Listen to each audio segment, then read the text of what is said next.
Alongside Brent Hubbs, I'm Austin Price. The final day in shells tomorrow, the first full day in pads. Your takeaways, having met with basically Glenn Ellerbe and 4 of his offensive linemen, and having watched practice on this Monday. Well, I think let's start with the offensive line. I think there's a confidence level with that group right now, and I think that confidence level comes from a better understanding of what this system is supposed to be. It's so fast in the spring. Part of it was just physically surviving because those guys weren't in shape. And then on top of that, what do we do mentally? Well, I think they're in shape, and I think this summer they've spent a good bit of time learning how to do things mentally. Glenn Ellerbe was really high on a lot of guys who was talking about 9 or 10 deep. I don't know that they can go that deep ultimately, but I do think there's some competition in the interior. And then maybe the most important thing for me to come out of the offensive line today is what Darnell Wright has done the last couple of practices. It was clear the first couple of practices he was really struggling to grasp just the adjustment to the left side. I think that adjustment is really starting to settle in for him. I think he's been better the last couple of days. You're hearing that from multiple people. Glenn Ellerbe backed it up today. Yeah, I told you walking into practice today that I'd heard that he had a good couple of the last couple of days of practice had really kind of ascended. And what one person told me is the front runner to be Tennessee's starting left tackle. Down 25 plus pounds, I think that goes a long way. He's got better feet. And you have to remember, he hadn't practiced on the left side since he was in high school. So you take 2 years away from doing something, you just muscle memory, you just forget how to do it. And so I think those first couple of days, that's why, as you've pointed out, don't panic about any of the positions. It's the first couple of days in pads. Yeah, no doubt. I mean, it's settling in. And that doesn't mean Dane Davis can't play. I think ultimately, if he doesn't start, Dane Davis is the third tackle. Yeah, he's the swing guy. And they're going to play multiple guys. Right, who can play right or left. But, they need a little more depth there. I don't know who their fourth's going to be, but I think in that offensive interior, they've got some different combinations that they can play with.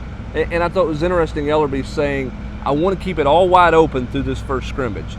Then we'll start to settle in and develop some continuity with our 5 to 8 guys that we're going to regularly play in a game. So this is the next couple of days, 3 to 4 days, big for this offensive line. It gets real on Tuesday morning in pads. It gets really real on Thursday with a scrimmage. Thursday a scrimmage, and then next Tuesday a scrimmage. So you're going to have basically in the next 8 days 2 major scrimmages.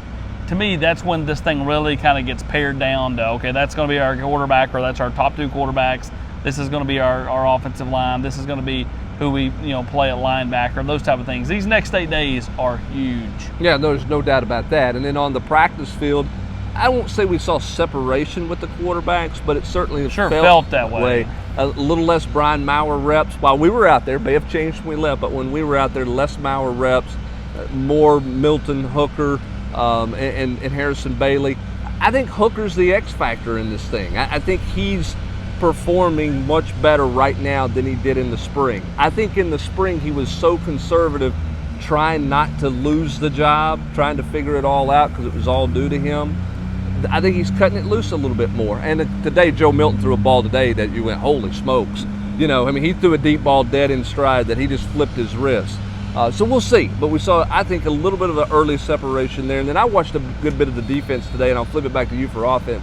I continue to see that defensive line get a little more athletic looking. It seems like there's so much leverage work going on. Their bend seems to be getting a little bit better. I'm anxious to hear kind of the early reports tomorrow and Wednesday on some of the 9-on-8 stuff. How did they physically hold up against the offensive line? Because I thought that offensive line at times in the spring manhandled them. They did. They manhandled them in the spring. But from all accounts, a much more competitive, much more driven defensive line, which makes for good competition for that offensive line as they try to figure things out as well. And you're right, that deep ball by Joe Milton happened right after the third period started, which means we were walking out. And you and I looked at each other and was like, and that's why they love him so much. Yeah. I mean, like this, it was a gorgeous throw. But again, a lot to be determined over the course of the next 8 days. 2 major scrimmages. First on Thursday, second next Tuesday, and don't forget tomorrow, first day in pads. We'll have it covered for you from whistle to whistle at VolQuest.com.